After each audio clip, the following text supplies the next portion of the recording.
Katie and Nat, rocking the scene with you in no flicks from the 90s. So keen, the VHS Club, they're the talk of the town.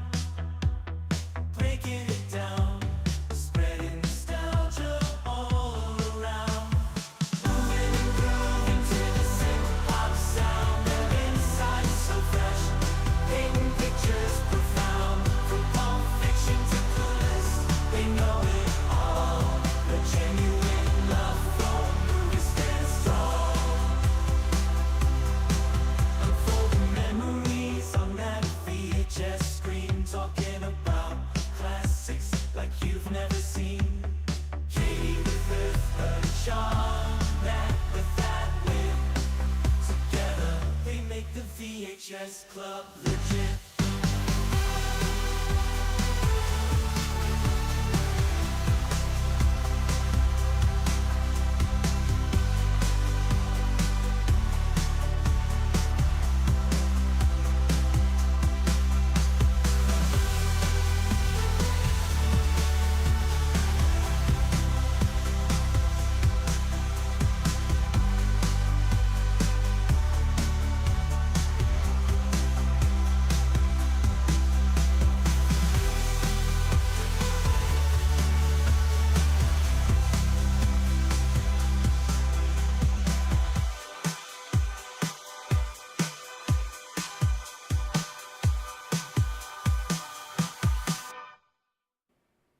Welcome back to the VHS Club. Welcome, welcome, welcome. Hello, Mr. Rock. How are you doing today? Aloha. This is fun. I'm excited. This is one of my favorites, like definitely in my top 10, so I can't wait to dive into this. I am so excited. I feel like, hey, wait a second. That's not Nat. Nat is off this week. She had, if you are in Montreal, I am so sorry because there was a huge pop-up like thunderstorm, rainstorm, and many people, including Nat, had like really bad flooding. So she is digging out, unfortunately, and trying to figure out everything. So we're giving her a little bit of time, but I figured we would keep going forward because I know July is a bit of a crazy, wonky, we're going to do things on different days schedule. So join us in the craziness of switching up schedules. And Doc was kind enough to be willing to jump on. And I love that you picked this movie because I was telling you before we jumped on, in my crazy Katie mind, I have probably now since this came out, I have had this movie in my mind confused with the movie Blade Runner. And I hate the movie Blade Runner. So you suggested let's do Fifth Element, which we're going to do tonight. And I was like, great. This will be an incredible episode because Doc loves this movie and I hate this movie. And so I recorded a reel and I was like, I don't like this movie.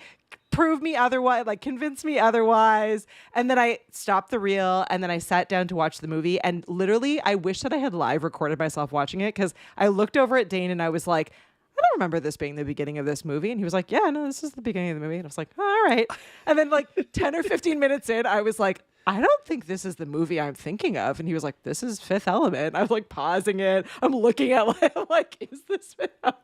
And then I looked online and I was like, oh, I was talking about Blade Runner. So fun fact, I love this movie. And we're gonna have a great conversation because this was an incredible choice. I love it. I'm sorry, everyone.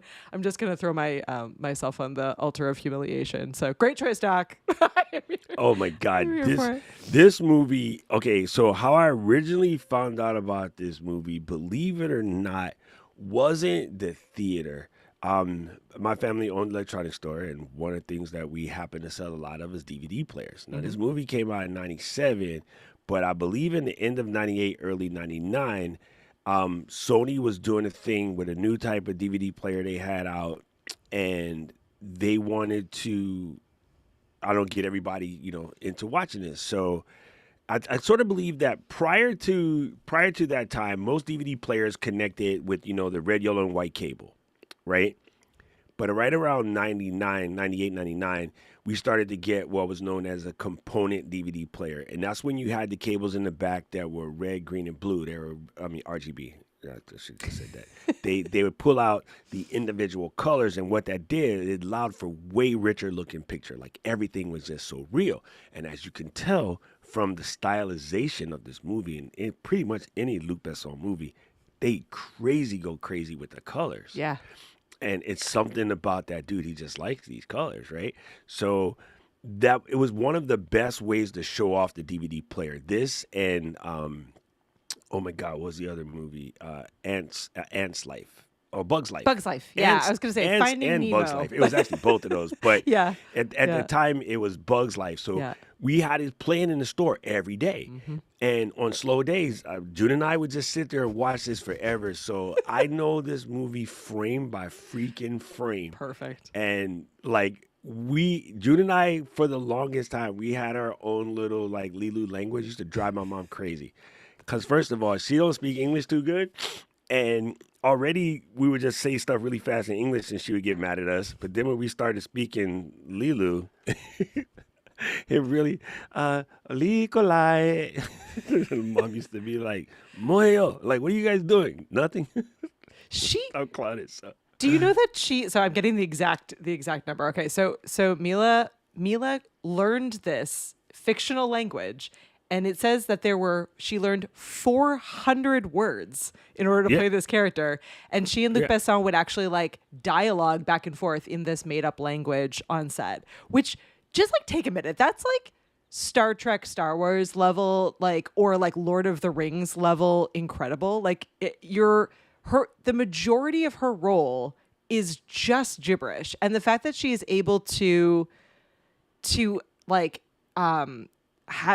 be such a likable character and like be able to sell so much in this role, in facial reactions, in like tone of voice, in intonation, it's really admirable. Like for being like an actress that other than this is like known for Resident Evil and a couple of like quote unquote like silly video game movies. She's a badass. Like props to her in this. 100%.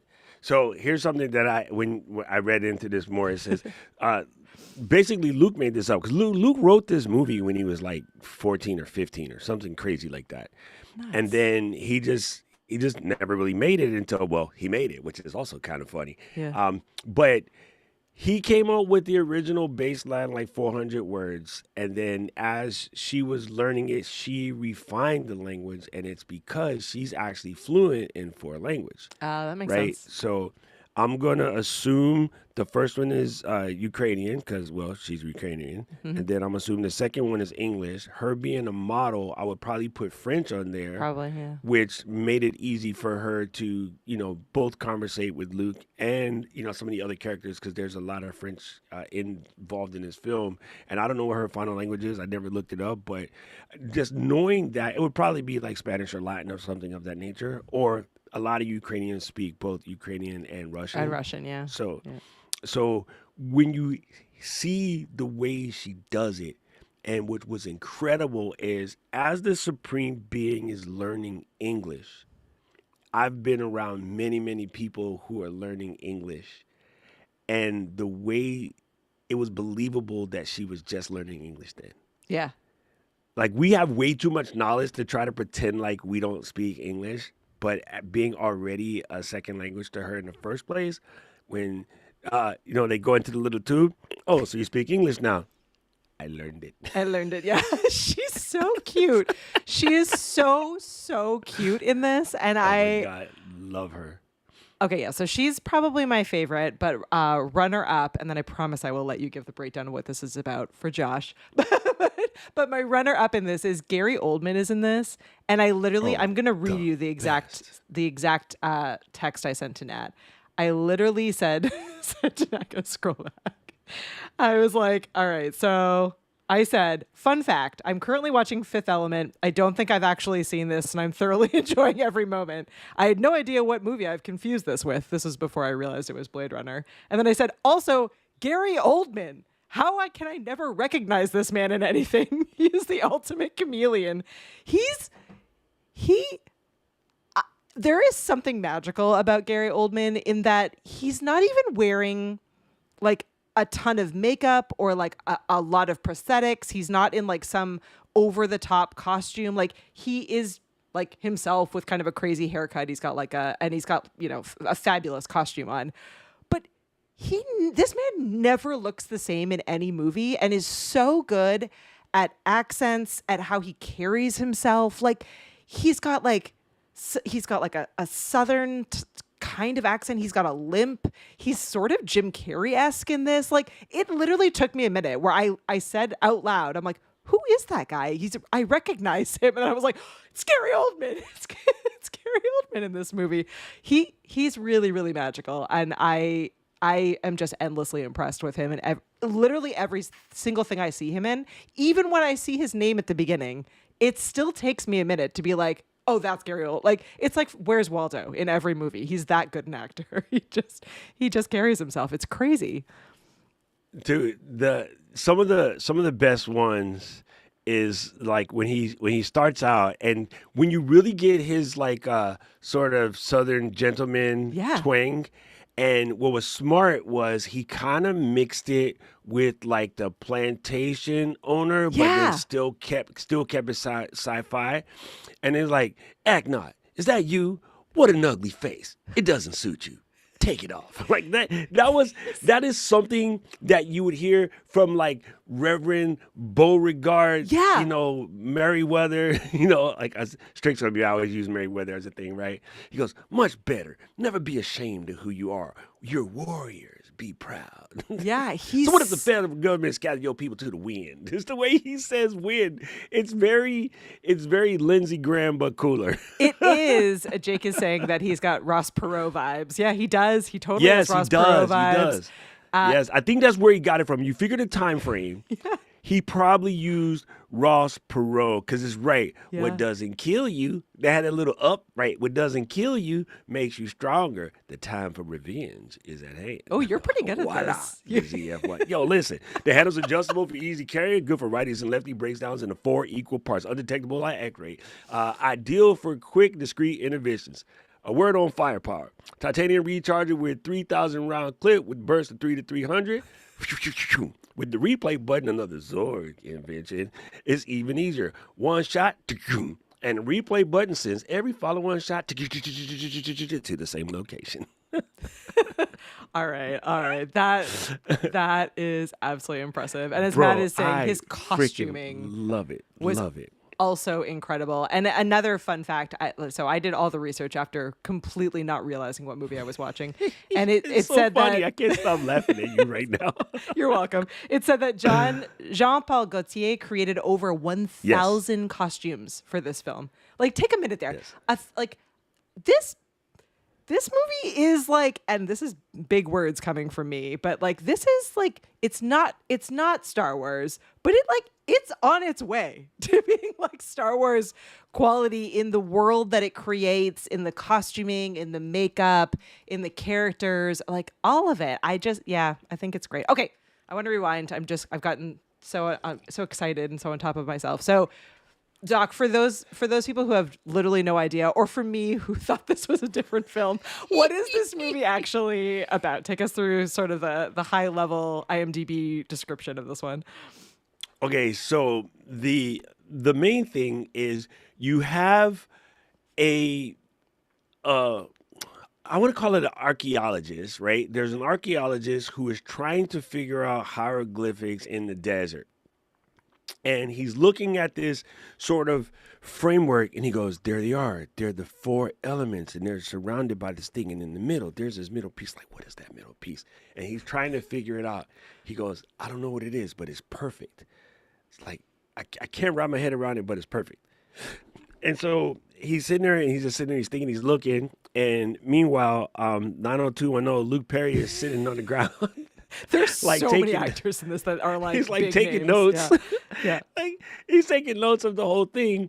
And one of the sort of Bedouin priests comes in to try to like get him to stop messing around, because I think the Bedouin priest realizes he's getting a little bit too close to the answer and it's supposed to be a secret. right? But he can't tell the dude it's a secret. Well, because that will let you know that he's onto something. So luckily, the professor is a little inept or a little not really paying attention. He was so deep wrapped in his work, as one does. Very Einstein esque, in the fact that it was absolute genius, but then also socially backwards, so to speak. And then one of the funniest things was the priest was like, let me distract this dude by giving him a cup of water, and then maybe we can get him down from there. And he's like, well, no, I can't drink water and do a toast. I need my grappa. And so while they're doing that, the protectors of the entire universe, the aliens, come down, and they basically tell the priest that they need to move these stones, which are the four elements. They need to move those stones to a safer place. And inside there's a sarcophagus that has the fifth element inside, right? And so they're taking off, they're leaving, and here's the funny part that matches 2026 oh so well, right? They're leaving the space, and then the Space Force gets a hold of it. Now I know where the ding dong got the idea from. Space Force gets a hold of it and goes, oh, they're enemies. We should blow them up. And the priest is trying to tell the president, no, leave them alone. They're not doing anything. And he goes, well, it looks dangerous. And he goes, yeah, but if you actually shoot at it, it will make it worse. It'll make it so much worse, yeah. Where do we hear that? I know, I right? swear, as I'm watching that part, I'm like, oh my God, this is like Every day. May 2026 Yep. over again, right? Of course, these idiots don't listen. Even the president had the forethought. By the way, Tiny Liston, one of my favorites, so good. Oakland Raider, Tiny Liston goes and he says, yeah, I'm having second thoughts. I don't think we should do this. But of course, the It's too modern late, day yeah. Pete Hegseth is, well, I don't. And they just started shooting at it. And that created this chain of events that basically the whole rest of the movie is built around. Yeah. And to think that a 13-year-old kid came up, President Debo. Thanks, Jake. To think that a 13 or 14-year-old kid came up with this whole thought in his head Yeah. is kind of amazing. There is, I will say so as someone that did, and I'm saying this statement not at all comparing myself to someone as genius as Luc Besson, but I do think that there is a magic in writing when you are a kid, because there's nothing there are no voices in your head, and there's no adults or other things stopping your creativity. Like Nat and I used to write all the time when we were like in that age bracket, like, 13 through 18 kind of time period. And I really do think that like going through my degree in English literature and reading, like critically reading and writing essays and reporting back on all these books, in some ways took away my creativity and my ability to just free flow write in this way. So like I'm really thrilled that he ended up making this movie, and I'm thrilled that it was this like the younger version of himself's story, because I think that's what makes this magical, is that like it is just like pure in its creativity. And I do think like an adult wouldn't quite be able to pull that off. Like there is something about like not having kind of any barriers to to that level of creative thinking and creative writing. And I mean, not to say that some adults can't get back to that, but it makes sense to me that he would. No, be and I think it's important, which is why, like, between Caleb and Mary Lou, Gretchen, all of us getting back into doing sort of morning pages.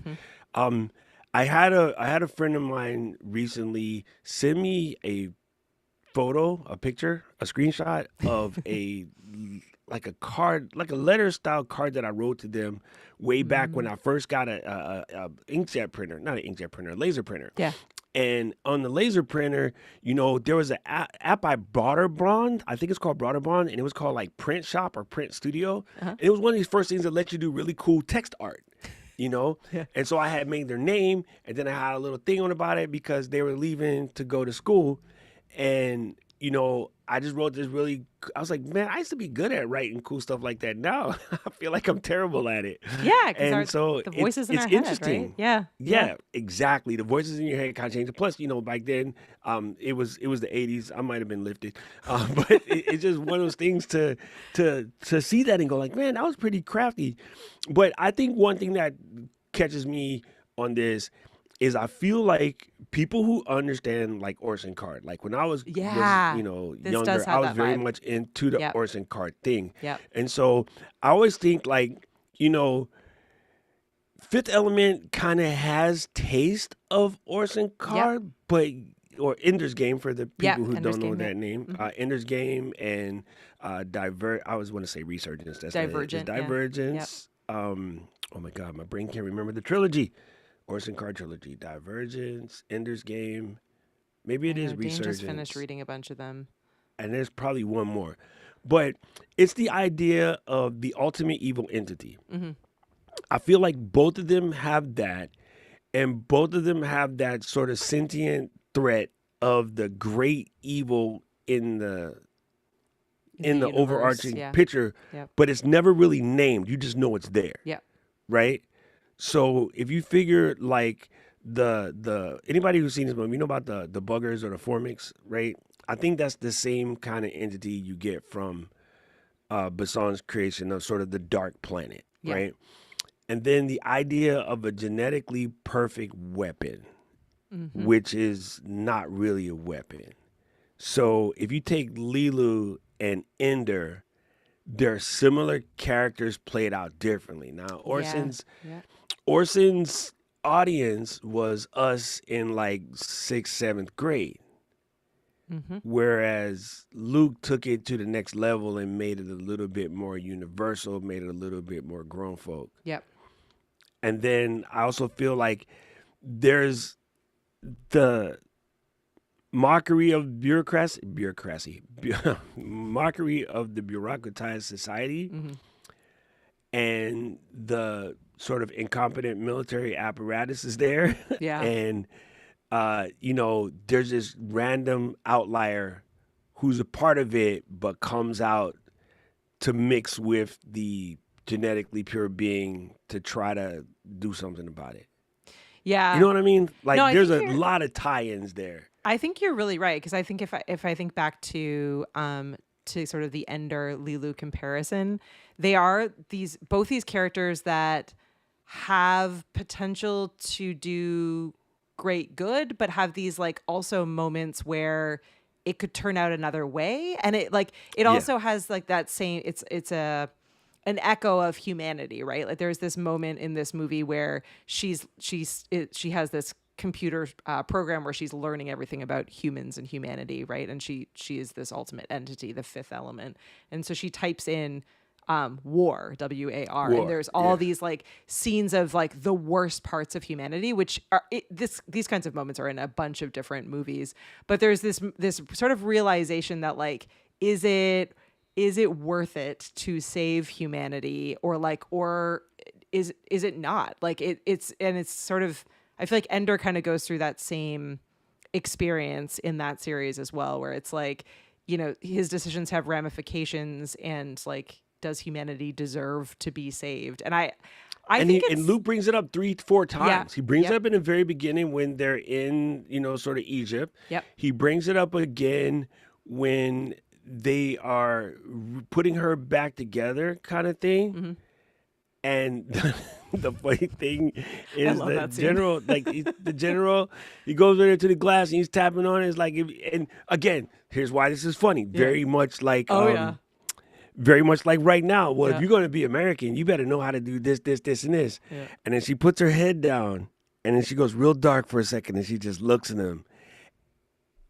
My take on that is she's gathering his evil. Oh, interesting. Yeah. Right? Yep. So her job is to protect. She says it many, many times, right? And in that process, when she does that little Reagan McNeil exorcist look, on the 3 or 4 occasions where it comes up in the film, she's pulling their negative energy in so that she can do the protection. because that's interesting. everyone would Yeah. tell you, especially from the spiritual folks, the best way to fight evil is with love, but sometimes that requires going a little evil first, Yep. right? And the way that he portrays it on a couple different occasions, even when they're on Flotsam Paradise, and the Agnot and them go into the room and they're like taking the diva's room apart, Yeah. and they're like got boas and stuff Yeah. flying all over the place. She's just sitting there, and then she's just absorbing all of that negative energy. Yeah. And then she walks into the room and kicks ass. And then she goes back to being cute and bubbly again, which is funny. So I feel like there's a little bit of mirroring that evil when she needs to get in her protect mode. Yeah. And it's very motherly like too. Because like many people have seen like the nicest parents flip a switch when somebody says something stupid to them. And then the mom goes, just turn into Mama Bear for a second. It's like, uh-oh, that person's about to get jacked up. Well, I mean, she is hands down my favorite character in this movie, but she is wonderful in a number of different ways, in that like she comes across right from the very beginning as sort of being this like almost like a helpless newborn creature, but then she is, like, as you said, like immediately able to snap into protecting herself. So like there's that scene with the general where she like, basically like immediately breaks out, knocks him out, and escapes. And then there's this wonderful scene later in the movie, not all that much later. So Bruce Willis is in this, who I adore. I like miss him a lot. I just wanted to, I really just miss him a lot. I love everything he does. And but there's this beautiful moment later where he's like, he just sort of happens to be involved in this story. She literally falls into his taxi, and he's just like a nicer guy than he should be, but he's like a little bit of like a trickster kind of character. But he goes to kiss her to wake her up, which is hilarious because it's like so ridiculously like sleeping beauty and ridiculous, right? And she like has none of it. She like immediately shuts him down, and then he finds out later that the gibberish that she's saying means that like, that he's like, she does not give permission for him to kiss her.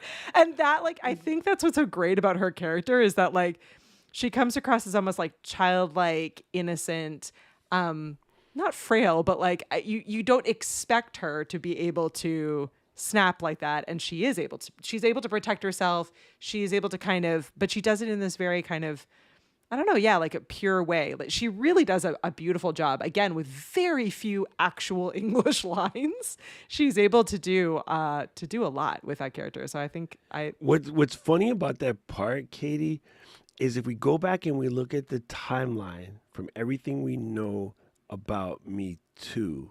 Yeah. Her being a model as well. Yep.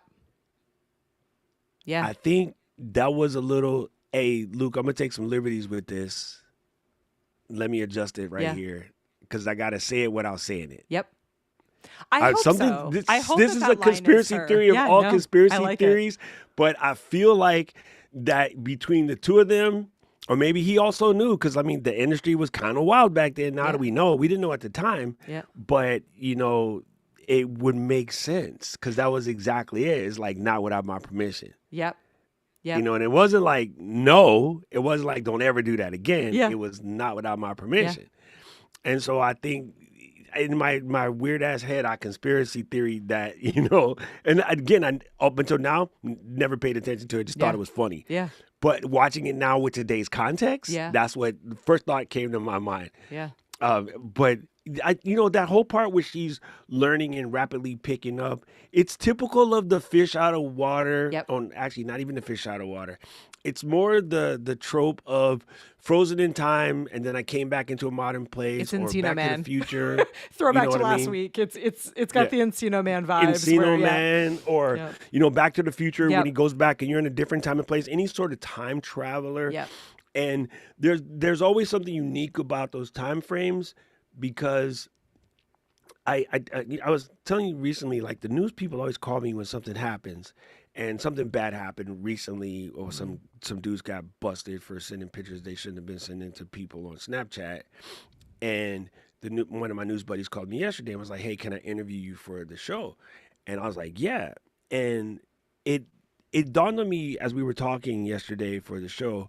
One of the reasons why so many people don't have the sort of instant knowledge or respect of tech is it's so easy to just keep saying I'm not good at this, I'm not good at this, good at this, instead of spending the time to kind of learn it. Yep. And so when I see those moments in these films, I'm like, yeah, here's a person that has no knowledge of whatever's going on, but they have to learn it real fast because it's for the safety of the overall process. Yep. And again, because I just had this conversation with Ben Gutierrez yesterday, I was like, yo, parents need to stop saying they're not good at tech because the people who are good at tech are probably more dangerous to your kid than the stuff that you worry about. Yep. You know what I mean? So it's probably not a good idea to be like, oh, I don't really know how Snapchat works. Maybe you should figure you it need to out. figure that Maybe out. you should download Snapchat and then go in there and stop saying, oh, Instagram, Snapchat, TikTok, those aren't for me. Well, I don't know, but if I had a 16-year-old, I bet you I would know how to use every single one of them, especially as a really proficient shot. Yeah, seriously.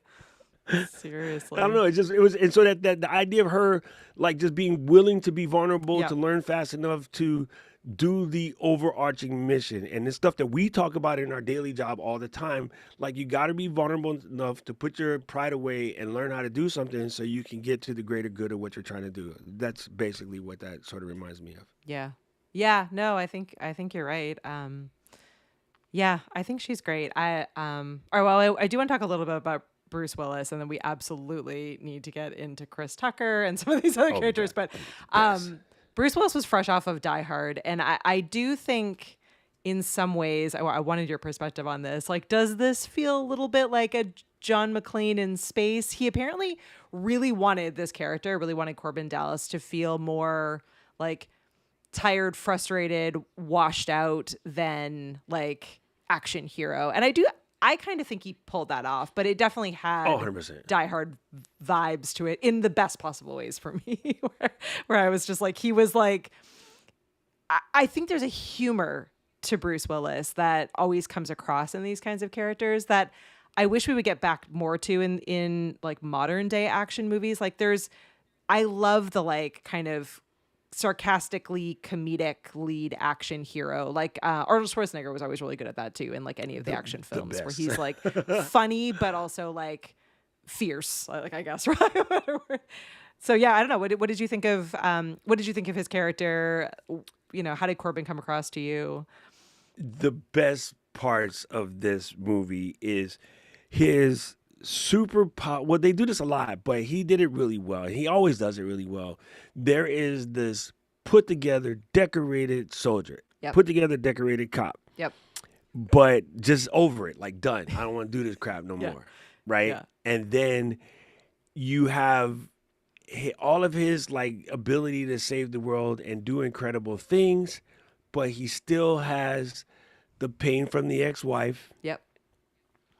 at home alone with his cat, and then the mom. Everyone's still nagging him. the Yeah. mom calling like him. The like, mom nags him. Yep. Everything. the friend nags him. The equivalent of Siri nags him. Everything is Oh my God. nagging him. It's so good. Even June and I, one of our favorite lines in the entire movie is when the crackhead comes. Just give me the kid. That scene is so I need it. good. I need it. And he's like, I ain't got time for this shit. Because what's funny is I know from experience what it's like to come back and you're still like, I don't want to talk to nobody. I don't want to be involved in anything that might make me mad. And then somebody do something that would normally piss you off and you just don't have the time for it. And you just sit there straight faced. And the occasion when it happened to me, because I didn't react the way the person expected me to react, the person that was with it was like, yo, man, anybody who could look at you with a straight face after you just threatened them, we probably should leave this person alone and just walk away. And then I'm like, yeah, it's probably your best idea. And so I felt that because this happens to all the soldiers when we come back. It's a very common thing. But you're so over it, you don't want to be. So watching that cracks me up every time.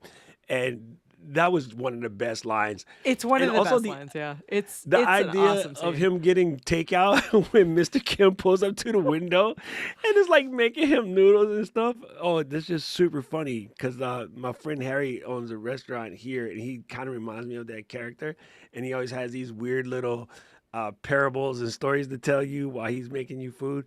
So, yeah, there's so many good things about him and how he plays this, including the fact that he could get back to culture when Diva Pavlagunda is singing and he's like looking into her eyes because she's pointing to him. Yeah. And you see him go to, all right, there's you see him slowly growing back to understanding that he can be loved again. Yeah, there's beauty in the world. There's love in the Yeah. world. There Yeah, you no, go. it's There you you know what I'm just realizing as you were talking. I think what actually like is really likable and kind of unexpected about this movie is that it feels like it should be or wants to be to some level this kind of like post-apocalyptic like negative view of the future, only in a lot of ways it's not. Like there's a lot of likable things about this future world, like the characters in it.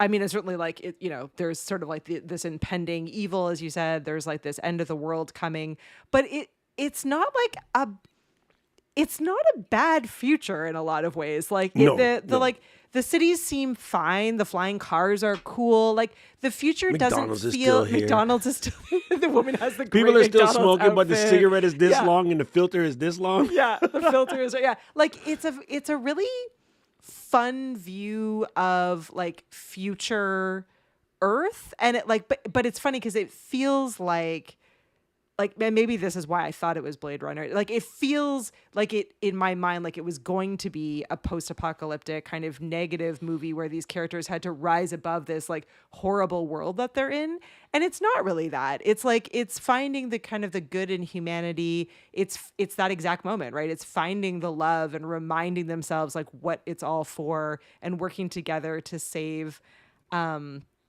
to save the world. Yeah, Jake is saying it's a better future than Demolition Man. It's a better future than most of these movies that came out in this era. And so I guess it's not surprising. I just pulled up the info. So he was 16 apparently when he wrote this. And I was just playing here. It says he actually spent decades. So Luc Besson spent decades refining it. And he actually had imagined that this would be like a universe of movies. So like maybe if he had written it a little bit later or was coming out more, like this is kind of his equivalent of what like Marvel has done, right? Marvel like Universe is, and you imagine like now that the Marvel Universe exists, he's probably kicking himself in the butt because he had the jump. He had the jump. Yeah. It's kind of crazy. Well, we talked about, and again, this is cool because it sort of matches what you're saying about the sort of the post-apocalyptic future. But if you put Zorg as, let's say, Zuckerberg or Elon even, actually Zorg and Elon kind of match. Zorg, I was going to say Zorg and Elon, that works. When he is choking before that scene is Zorg, so good. You're a monster. It's like, there, you see all your so-called, power accounts, absolutely nothing. Here the entire empire destruction comes crushing down, all because of one little ego. Cherry. Yeah.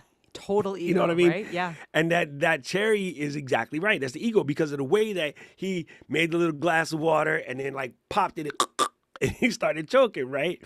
And so there was something about that scene that even sort of reminds you that Vito Cornelius is like saying like, yeah, even with all of the fancy stuff we got, the technology, the tech or whatever, like the human frailties are still the human frailties. And it's weird because we got social media now, and if anything, social media is not much different than what we had back in. If you look at old movies or old historical stuff, I'm on medieval documentaries at the time. A lot of stuff that they went through, we're going through. It's just different. You know what I mean? We had a different. It's faster, but we also have more people. So it's different, right? Like we're at the point where we're about to crack 9 billion. And so the amount of people makes a difference. Now, some other hilarious things that happen in the movie is when the president goes, I need to protect all 200 billion of Yeah. my people. Yeah. And I was like, bro, we're about to pack 9. Yeah. But in 2234, I think that's right, 2237. I think I got to double something check the like year. that, It's yeah. 22 something. He said 200 billion. I'm like, bro, that's funny. The other thing that's hilarious is think about the things that made it. You know, you were talking about things that made it. We got McDonald's, we got the taxis. The cockroach, cockroach still here. The cockroach still here. Yeah. I was like, damn, and I think it was funny that Luke put that in because, you know, we were growing up, the joke was that cockroaches would survive the nuclear apocalypse. survive And this is right anything. after we got over, you know, he would have grown up like me during the time of everything was about like nuclear weapons and nuclear war. Yep. So it's funny that the cockroach is still here. And again, you know, because Jake is remembering all the funny lines. Yeah. One of the best is when she comes out and she's like, auto wash. And he's like, oh, I'm sorry. I'm so sorry. And it's like, oh my God, here you are again, the most powerful person on earth, and you end up in my arms again. You know, blah, blah, blah, blah, blah. It's like, wait a minute. What does that sound? Cornelius. Cornelius. She It's like some of the best. again, she has like 5 English lines in this movie, and they are solid gold. Like that one is fantastic, and then the one where they are she and Bruce Willis are checking in for like the Yes. it's not even an airplane, the like shuttle ride out to the hotel there, and she's checking in and she's like, multi-pass. Yeah, Leeloo Dallas multipass. Leeloo Honey, she Dallas knows it's a multipass, multipass. Multi-pass. Multi-pass. The best one is like I'm Corbin, you know, Corbin Dallas. Corbin, what's your name? She's like Leeloo Mina Lectoriba like mini chak ekbad di sabat. And he's like, shorter. Do you have a shorter name? Leeloo. But yeah, that's just super funny. Like there's so many good lines, and as you're looking, and she's looking at the screen, and he's trying to figure out where they're going. She's like, dot. Yeah, she It's like- probably has the best lines on it again, The which is best hilarious lines. because she has so few of them. But and then did you pick this up? So I talked about like how Gary Oldman is like literally the chameleon of all chameleons, but he actually did you I didn't notice this until I saw this fact. He actually never ever meets Bruce Willis's character at all in this movie. They Nope. are never face to face. Yeah.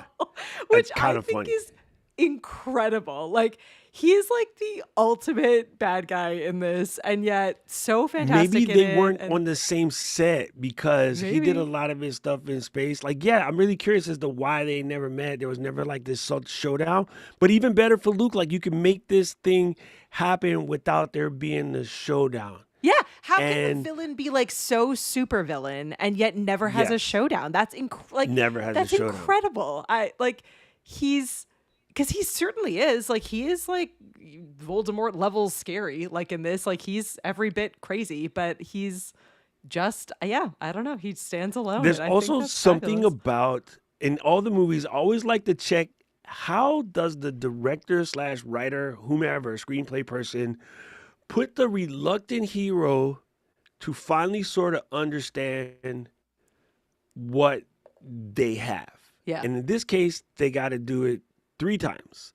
Once with Cornelius, once with Corbin, and Yep. once with Leeloo. Yep.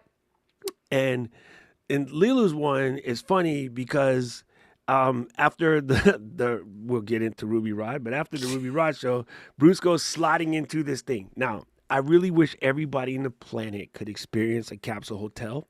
What they're in is exactly a capsule hotel. Okay. In Japan, they're real. So when you go and you get too drunk and you stay overnight, because you know the train stops running at like 11:30, 12, depending on where you're located. Yep. You have to stay in the karaoke spots downstairs. There's normally a capsule hotel nearby. So it's just like a giant tube. Instead of a sleeping bag, Well, it's I don't like a think I would tube like it. that gives you It's enough space. It's not as I don't like small spaces, but it's not as claustrophobic as you think. Okay. If you slept in the back of your grand station wagon at some point, you could do that. You can do it, right? It's about the same, maybe a little skinnier. But the funny thing is, at my height, you got to remember not to sit up too fast because you would definitely pop your head on the ceiling. Yeah. But it was funny. They're in there, and then when he says that line about, oh, so you learned English, he goes, I learned it. And then he's like, well, don't worry, I'm here. I got to do this, whatever. And she's like, no. I'm fifth element. I'm supreme being. I protect you. I protect you. Yeah. Sleep. And then the lady comes by and hits the button. And he's like, wait, what? Yeah. And that just reminds me of when you get your anesthesia. You're like, oh, yeah, I'm good. I'm good. Next thing you know, you're knocked out. You wake up like, what the heck just happened? But it was really unique of how that was the moment after she watched the video that she kind of realizes that, yo, she is it. You know what I mean? And then for Cornelius, it was realizing that he has, okay, I'm going to have to do this mission. I got to do my life's work. And he's like, I got to get into this plane. You know, after David came away from not being able to get on the plane. You know, and then I feel like after the diva got killed is when Corbin kind of realized, okay, I got to do this mission. The part about him going wasn't really about the mission. It was about him spending time with Leeloo. Yeah. Yeah. Right. And then he figured out, oh, yeah, I really have to do this. She So needs it was, you. Yeah, exactly. It's really, really unique how he's able to have not just one reluctant hero, but three. Yeah. And all three of them have to do their thing in order for this to work.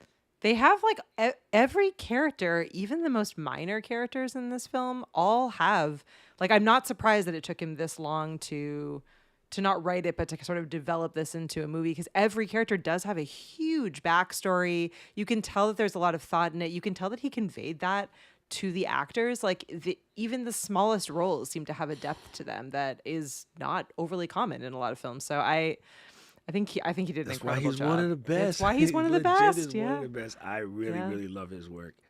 No, we definitely got to talk about We got to Ruby talk Rhod. about Ruby Rhod. And I will say, okay, so I will say this to make up for my like, I don't like this movie nonsense. I have never, ever, ever been a fan of Chris Tucker. This is probably like the only movie. I know. I'm sorry. How are we friends? I don't know. But this is the only movie I really liked him in, because I think for the most part, I find him to be too much. And so I guess my question for the Tater Tots is like, is Chris Tucker too much in this movie? I know a few of you were saying like, you really like this movie, but like he was a little bit too much. I actually don't think he was. And like, this is the movie that I'm like, he was made for this role. Apparently it was actually going to be Prince playing this, which also I think Prince could have carried this role. No. What they're saying is he put together Prince and Michael Jackson to come up with Ruby Rhod. Oh, okay. That's basically what happened. Okay. So that the outfit, Apparently like the whole Prince night, was considered, but Prince Jamie never Foxx would have done was this discussed. movie. Yes, So Jamie Foxx wouldn't have. I don't that think would've been Jamie funny Foxx too. would have pulled it off. I know. Not I'm as sorry, good as- Jake. Blasphemy. Yo. I'm sorry, Jake. Not as good, not as good as Chris, and here's why. No, he killed it in this. Jamie, as good as he is at everything, he's a little bit too big for the character. Yeah. And so what makes Ruby Rhod so real is similar to Prince. Here's this skinny little next He's to delicate. nothing. He's got a delicacy to him. Yes, That's probably not the right word, but- it's like it's a manly androgynism, but then hypersexualized. Like he basically, that part of Prince and Michael Jackson he nailed perfectly. Yeah, he was basically like in drag throughout this, but also not like he really did a phenomenal job in this role. And he is too much in all the ways that Chris Tucker normally drives me nuts in all these movies where I'm just There like, you okay, go. take it down. But this character called for too much. This character, the entire point of this character is you're too much, which is why Ruby against Dallas is just like perfect. Oh my God, it's absolutely perfect. Because And his it's funny curmudgeoness next to because- the crazy, like it just really worked. He's so wild, it's over the top. The leopard outfits and the entourage of sycophants, like how was it? Corbin, my It was green. man. It was emerald green. It was crystal green. Like that was literally the best part. There is something about his, yeah, he had that. If you saw Purple Rain, he had that, but then he also put in a little bit of the Morris Day into Yeah. the character as well. Yeah. And it was just, oh my God, his little dance, and as he's bopping in the sort of microphone in the stick all night long, Yeah. all night. Ooh, like it is just some of the best. It is legit some of the absolute best. Yeah. And the way that Corbin shines. would kick him with the one lines. Oh yeah. Come here, my man. Tell me, are you nervous in the service? Nah. No. Not really. It's so like it's straight man, like, and I mean like not. It's like straight I know what you man mean. and not straight. It's wonderful. It's so layered in that like Bruce Willis does such a fantastic job of like playing it straight the entire time, and Chris Tucker just like leans so into like that persona, the like the ego, the craziness of it, the like pulling it off, and then later when there's like the shooting scenes and whatever else, like he is the most wonderful. It is reminiscent. The best part. He's so good at that, and it is so funny because it's so reminiscent of Rush Hour, which I really like. That movie, he annoys me in that one because I think he's like too far in that. I'm just like, oh, please just stop. But he's so good at almost the exact same kind of situation with Bruce Willis in this one. Chris always plays So Chris in it's- every yeah, movie. he's Chris Like in he every really movie. is kind of playing Yeah. himself, He's but he's the playing most himself Chris in in this movie, though, costume. and I love it. Thank you. Jake, this is super funny because Jake put in the chat commercial, right? Me and my brother used to do that all the time when my mom would be yelling at us about stuff and we just wanted her to stop. We'd be like, commercial. And then she was like, which is like Korean for I'm going to kill you. We were like, oh my God, Quiver Lady's going to set the world on fire. So tomorrow from 5 to 7, can you please act like you have more than a 2-word vocabulary? Like, And then it he was just so like good. takes him. He's just like up. I'm just gonna hold you by the throat up for a little bit. It's so. It's Oh so my good. God, it's so funny. It's so funny. And when it's another one that I always should do to my brother when my brother's trying to concentrate and do something important, I would always go behind him and be like, no, because it's a bomb. Because with the bomb, all the bombs go off because all these places have bomb detectors, right? And June used to get so irritated with me. He's like, bro, can you just stop? And I'm like, no. Yeah, but it's so good. He's so good in this. He's so good in this. The character, when I'm watching it now, I go Billy Porter. Oh, It yeah. just reminds me. Yep. It reminds me of Billy Porter Yeah. right now. And I think it was important to display like, if you were to go to like a Ryan Seacrest or somebody of that nature who would be the modern day version of trying to do this, if there was such a contest, it would be somebody like that, or any different of our flamboyant hosts. But it was a good breakup of turning it from Die Hard. Yeah, you know what is funny watching some of these old movies, and particularly, here we are in June and Pride Month. I like, in some ways, we've done so well to be much more like accepting and progressive and just better people. And then like you watch a film like this, or you watch a film like To Wong Fu, or like and you're like, actually like the 80s and 90s did a much better job of just making like fun characters, of representation, of like, I don't know, of drag queens, of like I feel like there was a lot more testing then. There was a lot more testing, but like now it feels forced. Now it feels forced, yeah, and it feels like disingenuous versus like celebrating a lot of these characters and a lot of, I don't know, and maybe that's a stupid thing to say, and I definitely don't mean to offend anyone, but I watch like characters like this, and I'm just like, yes, like this is like an awesome like drag queeny kind of character who's like fun, and you root for him, and it's like incredible.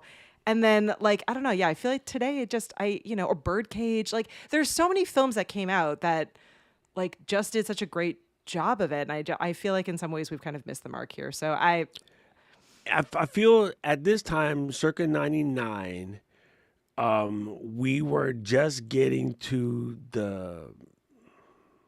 let's just say the introduction or the realization that, androgynous people in drag or whatever was a thing. Yeah. Right? Yep. And there was a novelty to it, Yeah. sadly, but at that time there was a novelty to it. Yeah. And then it got to the point where somebody decided to make it scary. And then it's that noise that we hear now is less than 10 years old, or just about. Maybe Yeah. it's just about 10 That's years fair. old. And it's kind of sad because I did shows with Kimora Lee and Ongina, and I used to DJ the Hawaii drag pageant.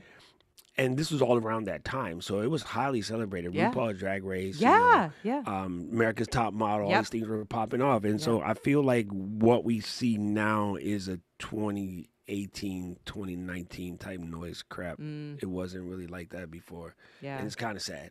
It's kind of sad. It is sad, and I thoroughly enjoyed this character, and I thought he did a fantastic job with it. And again, like the costuming in this movie, the practical effects in this movie, like this is like very, very impressive. Again, like over 900 costumes. Like I'm listening, like the orange flight attendants, Ruby Rod's outrageous outfits, the bandage costume. I was like literally laughing out loud. I said to Dane, I was like, I love that the bandages are just like the sexiest outfit possible for this character. Yeah. Like everything in this film, like still feels so cool, even though it's so 90s and so like 90s futuristic, and yet I'm like, I don't know, some of these outfits I would wear. Like I really love it. The rubber outfit that she wore with the shirt when they came off, and Yeah. I think it was also funny that there was a modesty to, like, every time she would change her clothes, she's a supreme being, so she doesn't think about it like that. Yeah. And again, she's a supermodel. So again, like I've worked at shows, Yeah. the models Yeah, just they're change used to clothes. just Like, taking their clothes off. Yeah. no one's Yeah. thinking about it. Yeah. The way that people are pervy about it now, no one really thought about it like that. You know what I mean? But they're also when- respectful. They all like They're blush. wholly They all respectful. turn around. Like it. Yeah, they would turn around, whatever. But like I've done, stage performance where everybody's changing clothes like really quickly. You got seconds. Nobody's looking at anybody in a pervy way or thinking about it or whatever. And they didn't make unnecessary nudity. Like the parts where it Yeah. exists is really brief. Yep.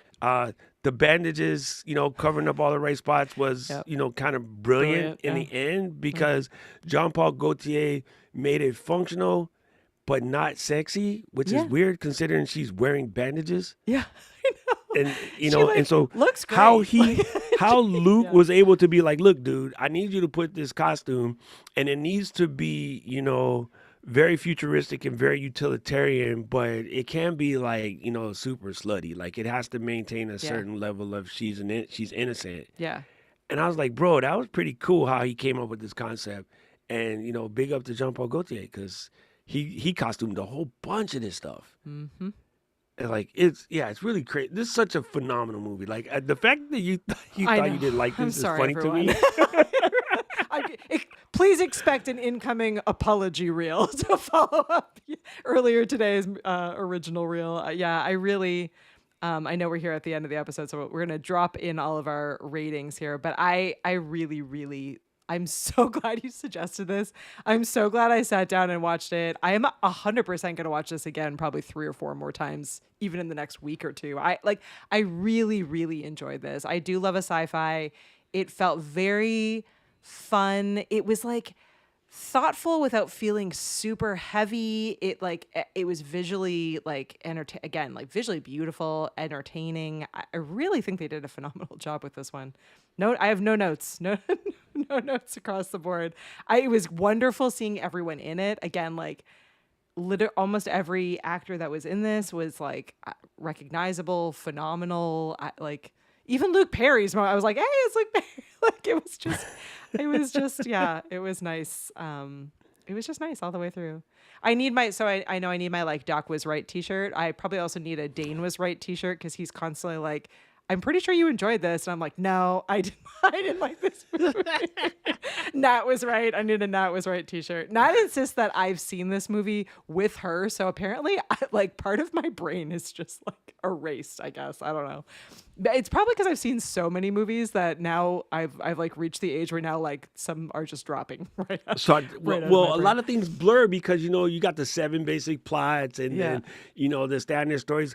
But But I this don't one know. doesn't though. So I really don't No. think I've seen this. Like I feel like this would He stand did such out. a phenomenal job, and again, like if you like this movie, I highly suggest you go back and watch some of his other Yeah, films. One of he's my great. favorite films was my God, after the film Nikita, but that's The the TV Professional? show, The Professional. There Yeah. you go. The Professional is So, phenomenal. It's so good. The guy who Yeah. played the cab driver in that movie, I got to hang out with him in Hawaii for a long Really? time because he lived there for a little cool. bit before he went to go get that part. Yeah. So that's another really good movie to watch. Professional is good. There's a movie called Wasabi, which is kind of incredible. He's just good. Just go watch his stuff. Like he I don't know. I want him to make something new. Lucy, we all seen Lucy. Oh, right? Lucy, Lucy yeah. is super Yeah.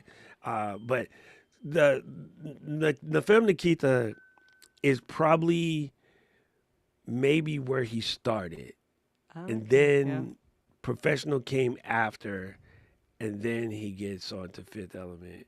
But yeah, his movies are phenomenal. Just Leon, there's the other one. yeah. There's the Yeah. other one. Leon is so good. Yeah. Hey, Kathy, how's it going? Josh says, Katie, Doc, you undersold Can't Hardly Wait back when you did that episode. And I watched it after I got started with the show. But this time you've oversold it and I still have no interest in it. All right, Josh, that's Josh, fair. That's listen, fair. you gotta watch it. I want you to watch it so you can just tell me You that I'm love completely sci-fi, wrong. 'cause Josh. I it feel is like you would like so good. It is Yeah. so good. Hey, Josh, let me put it to you this way. When I said it to Katie, she was like, Fifth Element. I go, yeah, it's on my top 10. And I almost want to say top 5, but there's things in there that are too hard to take off the list, like Usual Suspects. Yeah. And, This one But might now it's be in so my top good. 10, which I know is always editing. Dane's selling me out. He says Lucy is on his list, but I keep putting it off.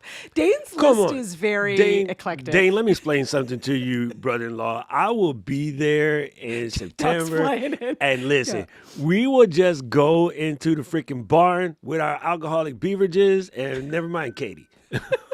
Or we'll get a projector and I'll freeze outside in the backyard with you and we'll just watch it on the projector. 'Cause Lucy is off the chain. Oh, I love it. Well, so we didn't sell Josh. So Josh is at 0 potatoes. Paul's at 20 Corbins. And Matt was at 10 taters. So I didn't update this from last time. So we'll live update here over here. All right. So I had 4, but this is definitely a 5 for me, friends. I know we need to move into, we're going to have to move into bad movie month here soon. Cause it's been so many, it's been so many five review movies. And actually it's a good time to let everyone know. So because of Doc in many ways, I've been playing around with my new friend Claude a whole bunch, and I upped it, guys. Dane killed it with the score. Hold on, wait. Dane killed it with the score. What 5 bandages. I gotta go look at the outfit. I think it is 5 bandages. Let's Oh go. my god. Let's Oh my god, that's too funny. Kathy, That's I too thought funny. I hadn't seen this one, and it's so good. Please go and see this movie. What I was going to tell you all is I use my new friend Claude, my new AI bestie, and I updated our epic movie list, and it looks so cool. So even if you never have gone to our website before and you're like, I roll Katie, I don't need to pay attention to you, please go movielist.thevhsclubpod.com will populate the new movie list. You can now sort by decade. You can see our potato ratings. You can click through to the movies we watched. You can see which ones we haven't reviewed yet. You can search in so many ways. It's super visual. It's a lot of fun. I had a blast putting it together. So swing It's on really over and cool. check it out. And then let It's us know what really we need to cool. add to it. Like, it sounds like we need to do Can't Hardly Wait again. We didn't do it justice, Doc. Oh my god, I can't believe. I mean, Josh, I thought we were friends, bro. Now you got to go and watch it. I tell you, I know, like,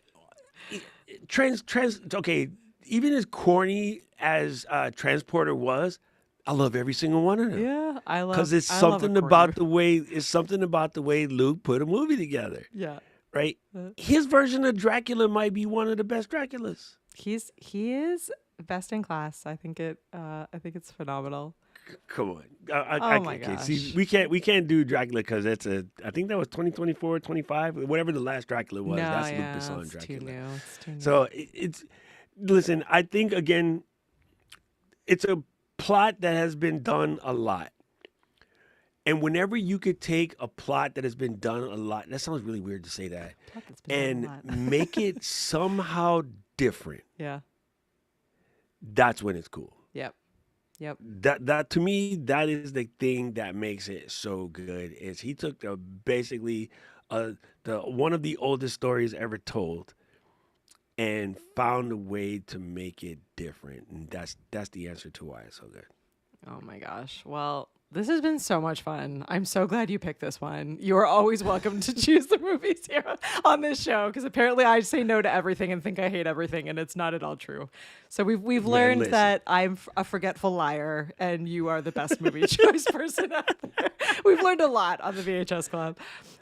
Look, they said let's go. So when I go, come, yeah. Dane, I'm gonna call you up like, bro, we're gonna go watch Lucy. I don't know what Katie's gonna do, but wait, I'm gonna double check it first to make sure that we can bring in the young foxes and make sure he can watch it with us. I'll be like creepily like looking through the door, the doorway.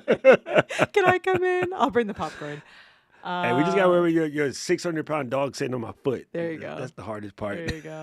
Oh my gosh. Well, thank you so much for everyone for hanging out with us, and advance thank you for your patience over the next couple of weeks, because we have some wonky scheduling, but I put them all on our YouTube channel for the next few weeks so you can see what movies they are and what weird wonky days they are. And if you're on our email list, VHS Club, the VHS Club pod.com/email, you can get our emails, and we've been letting everyone know what days. There's a one Tuesday, one Wednesday, and then we're back to normal. So there's a weird Tuesday and a weird Wednesday, and then back to our regular scheduled programming.